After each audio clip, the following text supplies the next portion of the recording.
अच्छा, सभी को ये बात पता होनी चाहिए कि जब हमारे पूर्वजों ने हमें देवी देवताओं की आइकॉनोग्राफी बताई तो हर देवी देवता के साथ एक पशु या फिर एक पक्षी जोड़ा हुआ है। वो मेजरली इसलिए किया गया क्योंकि हमारे पूर्वज बहुत इंटेलिजेंट थे। उन्हें पता था कि आगे आने वाली पीढ़ी बहुत सेल्फिश होने वाली है, तो इस आशा में कि यदि भक्ति बनी रहेगी तो हो सकता है कि पशुओं के प्रति सेवा का भाव भी बना रहेगा, ऐसा किया गया। But look where we've reached today. आज सुप्रीम कोर्ट में एक्चुअल में केस चल रहा है कि ये जितने भी जानवर हमें दिखाई देते हैं, चाहे वो कैटल हैं या फिर डॉग्स हैं, उन्हें शेल्टर्स में डाल दिया जाए। Obviously they are trying to imitate the West, लेकिन this is a very expensive solution and this is not even a solution because Bharat में अभी गार्बेज इशू है। यदि डॉग्स गए तो मंकीज आ जाएंगे, आपकी बाइटिंग और रेबीज की प्रॉब्लम वहीं की वहीं रहने वाली है, बिकॉज मंकीज को आप वैक्सीनेट भी नहीं कर पाओगे। भारत की जो धरती है ना, वो बहुत वाइब्रेंट है। आपको पता है, जब एक मंदिर के स्थल का चुनाव किया जाता है तो सबसे मेजर क्राइटेरिया क्या है कि वहां पर पशु सुखी होना चाहिए। We can not function like the west. जब आप एक नेशन वाइड प्रॉब्लम के सोल्यूशन को अपनी अर्थव्यवस्था से जोड़ दोगे तब वो सोल्यूशन सरल हो जाएगा। यदि ये इतना ही बड़ा इशू है तो फिर अभी तक इसमें part time full time feeders and trainers की जॉब्स आ जानी चाहिए थी।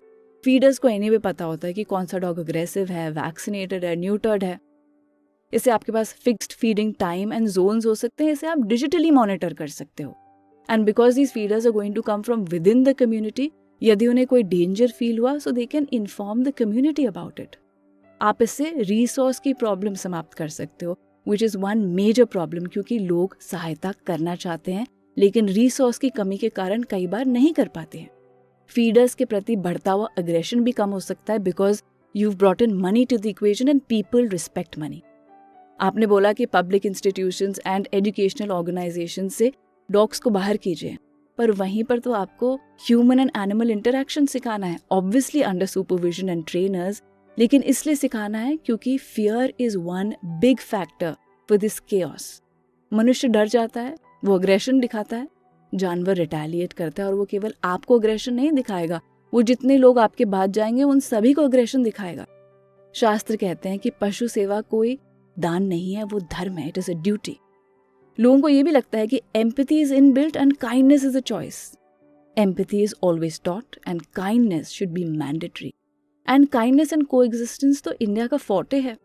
We should come up with a solution which is unique to India, involves the community and show the rest of the world that this is how it is done. और इसके लिए आपको कोई पशु प्रेमी होने की आवश्यकता नहीं है। आप सॉल्यूशन ओरिएंटेड तो होना, देश प्रेमी तो होना, so become a part of the solution. जय हिंद, हर हर महादेव।